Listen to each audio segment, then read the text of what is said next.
नमस्कार दोस्तों, मैं आरवी चौहान स्वागत करता हूं आपका आपके YouTube चैनल देसी एकेडमी फॉर सिविल सर्विस में। आज की वीडियो में हम भारत के संविधान का भाग 1 पढ़ेंगे। तो चलिए देर न करते हुए शुरू करते हैं भारत का संविधान का भाग 1 यानी चैप्टर 1, जिसका नाम है संघ एवं उसके राज्य क्षेत्र। भारत के संविधान के चैप्टर 1 में कुल 4 अनुच्छेद आते हैं, जिनके बारे में हम एक के बाद एक पढ़ेंगे। तो सबसे पहले आर्टिकल 1 के बारे में पढ़ते हैं, यानी अनुच्छेद 1। आर्टिकल 1 कहता है India that is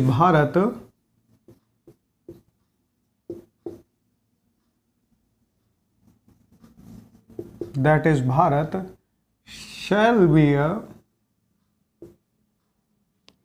union of states इस आर्टिकल में हमें 3 चीज़ें पता चलती हैं। नंबर 1, हमारे देश का नाम, कि हमारे देश का नाम क्या है। नंबर 2, हमारे देश की शासन व्यवस्था, कि हमारे देश की शासन व्यवस्था किस प्रकार की है। और नंबर 3, उसका राज्य क्षेत्र, उसका राज्य क्षेत्र क्या है। तो आपने कभी इस आर्टिकल को पढ़ते समय इस बात का ध्यान दिया है कि इस आर्टिकल में इंडिया और भारत दोनों ही शब्दों का प्रयोग किया गया है हमारे देश के लिए। ऐसा क्यों है? इसका कारण है कि संविधान सभा में जब आर्टिकल 1 पर बहस हो रही थी, तो हमारे संविधान सभा के कुछ सदस्य देश के प्राचीन नाम यानी भारत को रखने के पक्ष में थे, वहीं कुछ सदस्य भारत के आधुनिक नाम यानी इंडिया को रखने के पक्षधर थे। बाद में संविधान के आर्टिकल 1 में इन दोनों ही नामों को रखा गया।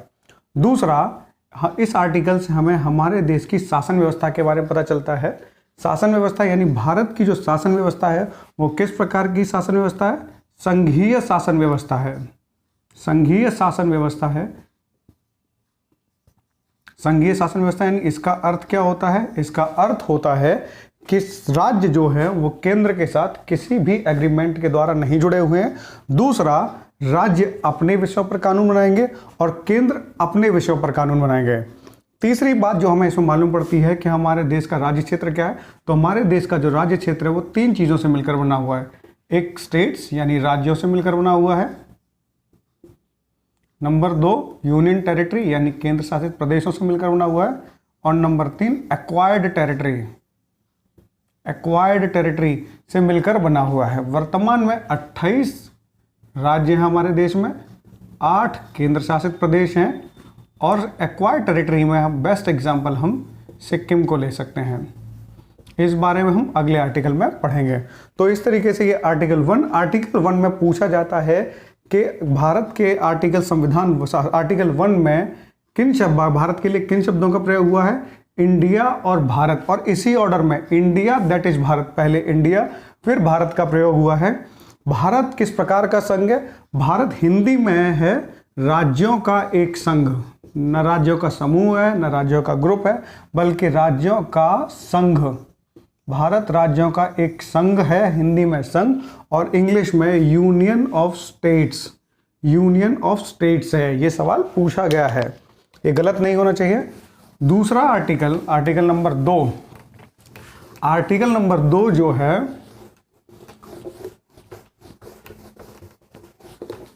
वो कहता है कि राष्ट्रपति की पूर्व अनुमति से, यानी राष्ट्रपति की पूर्व अनुमति से सरकार या संसद किसी भी यूनियन टेरिटरीज और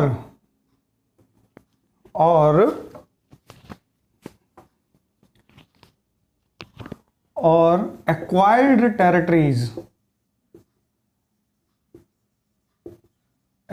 टेरिटरी को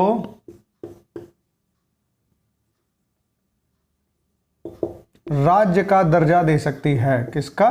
राज्य का दर्जा दे सकती है। यूनियन टेरिटरी के लिए जो बेस्ट एग्जाम्पल है वो है त्रिपुरा, हिमाचल प्रदेश। ये पहले यूनियन टेरिटरी हुआ करते थे, बाद में इनको राज्यों का दर्जा दिया गया है। लेकिन एक्वायर्ड टेरिटरी के लिए बेस्ट एग्जांपल हमने बताया सिक्किम है। 1975 तक सिक्किम भारत का हिस्सा नहीं हुआ करता था, लेकिन उसके बाद ये भारत का हिस्सा बना। इसका कारण है कि 1959 में चीन के द्वारा तिब्बत के अधिग्रहण के पश्चात सिक्किम के राजा डर गए और उन्होंने भारत के साथ आने की इच्छा जाहिर की। तो इसके लिए भारत के संविधान में 36वां संविधान, सबसे पहले 35वें संविधान संशोधन के माध्यम से सहराज्य का दर्जा दिया गया। सबसे पहले सहराज्य का दर्जा दिया गया और फिर 36वें संविधान संशोधन के माध्यम से पूर्ण राज्य का दर्जा दिया गया। इसमें सवाल पूछा जाता है कि किस संविधान संशोधन के माध्यम से सिक्किम को सहराज्य का दर्जा दिया गया, तो वो 35वां हो जाएगा। और किस संविधान संशोधन के माध्यम से सिक्किम को पूर्ण राज्य का दर्जा दिया गया, तो वो 36वां हो जाएगा। इसी तरीके से अगर दिल्ली को पूर्ण राज्य का दर्जा देना होगा तो उसके लिए संसद को आर्टिकल 2 में दी गई शक्ति का ही प्रयोग करना होगा। अब चलिए पढ़ते हैं हम आर्टिकल नंबर 3। आर्टिकल 2 जहां एक्वायर्ड टेरिटरी और यूनियन टेरिटरी के बारे में बात करता है, वहीं आर्टिकल 3 जो है वह देश के आंतरिक भागों के बारे में बात करता है। उन भागों की बात करता है जो देश के भीतर स्थित हैं। यानी इसमें कहा गया है कि संसद राष्ट्रपति की पूर्व अनुमति से किसी भी राज्य के नाम में परिवर्तन कर सकती है, किसी भी राज्य के नाम में परिवर्तन कर सकती है, किसी भी राज्य के आकार में परिवर्तन कर सकती है, किसी भी राज्य की सीमा में परिवर्तन कर सकती है, या फिर किसी नए राज्य का निर्माण कर सकती है।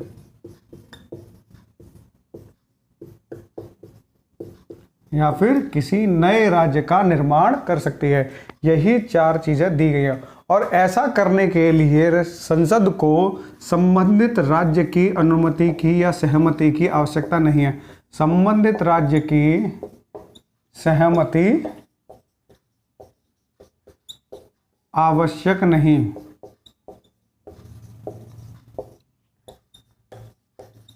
इसका उदाहरण हमें 2014 में तेलंगाना राज्य के निर्माण के समय मिलता है। जैसा कि हम जानते हैं कि तेलंगाना का निर्माण 2014 में आंध्र प्रदेश को काटकर बनाया गया था। उस समय की आंध्र प्रदेश की विधानसभा ने तेलंगाना राज्य के निर्माण के लिए अनुमति नहीं दी थी, लेकिन फिर भी केंद्र सरकार ने तेलंगाना राज्य का निर्माण किया क्योंकि संबंधित राज्य की अनुमति आवश्यक नहीं होती है। आर्टिकल नंबर 2 और आर्टिकल नंबर 3 में एक बात कॉमन है कि इन दोनों ही आर्टिकल का प्रयोग करने से पहले हमें राष्ट्रपति की पूर्व अनुमति आवश्यक होती है। अब आर्टिकल नंबर 3 के बारे में बता दिया। अब आर्टिकल नंबर 3 में जैसे तेलंगाना राज्य का निर्माण होता है, इसी तरीके से अन्य राज्यों का निर्माण भी आर्टिकल 3 का प्रयोग करके किया गया है।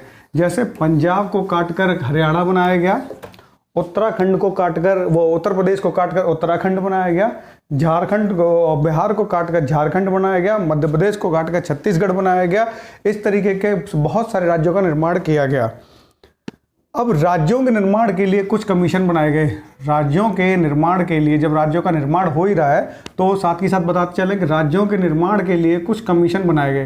राज्यों के निर्माण के लिए बने कुछ आयोग, बने कुछ प्रमुख आयोग।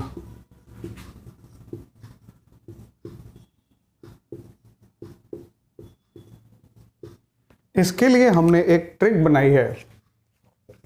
ट्रिक क्या होती है? याद करने का एक तरीका होता है, बाकी कॉन्सेप्ट तो हमें याद ही करना होता है। वो है DJ Ali. DJ Ali, D से हो जाएगा धर कमीशन, धर आयोग जो 1948 में बना। जे से हो जाएगा जेवीपी आयोग, जेवीपी कमीशन जो वो भी 1948 में बना। और अली से हो जाएगा फजल अली आयोग, फजल अली आयोग जो कि 1956 में बना था। ये सवाल पूछा गया है कमीशंस को मैच करने के लिए, ठीक है। 1948 में जो दो कमीशन बने, धर कमीशन और जेवीपी कमीशन बने, इन्होंने भाषाई आधार पर राज्यों के निर्माण की मांग को ठुकरा दिया। भाषाई आधार पर राज्यों का निर्माण नहीं होगा, का निर्माण ठुकरा दिया। वहीं इसने भाषाई आधार पर राज्यों के निर्माण की मांग को स्वीकार कर लिया। यहाँ पर जेवीपी कमीशन में हम आपको बता दें, इसका नाम है जेवीपी कमीशन, यानी J for Jawaharlal Nehru, V for Vallabhbhai Patel, P for Pattabhi Sitaramayya.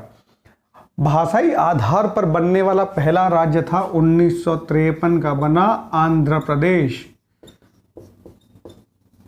ये भाषाई आधार पर बनने वाला देश का पहला राज्य था। तो ये कमीशन भी याद रखिएगा। अब article number 4, article number 4। Article number 4 कहता है कि आर्टिकल नंबर 2 और 3 के प्रयोग के लिए, आर्टिकल नंबर जो 4 है कहता है कि आर्टिकल नंबर 2 और 3 के प्रयोग के लिए संविधान में संशोधन करने की जरूरत नहीं होगी। संविधान में संशोधन करने की जरूरत नहीं।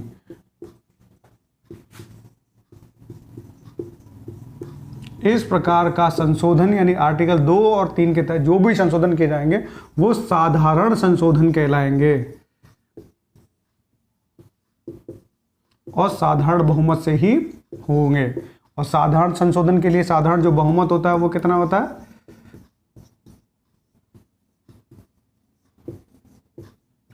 50% + 1। ये आर्टिकल 4 कहता है कि संविधान संशोधन करने की आवश्यकता आर्टिकल 2 और 3 का जब प्रयोग करेंगे, यानी किसी नए राज्य का निर्माण करेंगे या कोई बाहर से टेरिटरी एक्वायर करेंगे या किसी यूनियन टेरिटरी को राज्य का दर्जा देंगे, तो उसे संविधान संशोधन नहीं कहा जाएगा। और आर्टिकल 2 और 3 का प्रयोग हम राष्ट्रपति की पूर्व अनुमति से ही करते हैं। इस तरीके से हमारा संविधान, भारत के संविधान का चैप्टर 1 कंप्लीट होता है। चैप्टर 1 कंप्लीट होता है। आपसे अगले वीडियो में हम अगला चैप्टर यानी नागरिकता करेंगे। और अगर आपको हमारा ये वीडियो पसंद आया है तो इसे लाइक करें, शेयर करें, सब्सक्राइब करें और कमेंट जरूर करें। और किसी भी इंक्वायरी के लिए डिस्क्रिप्शन में दिए गए नंबर पर कॉल करके जानकारी कर सकते हैं। तो चलिए मिलते हैं आपसे अगले वीडियो में, तब तक के लिए नमस्कार।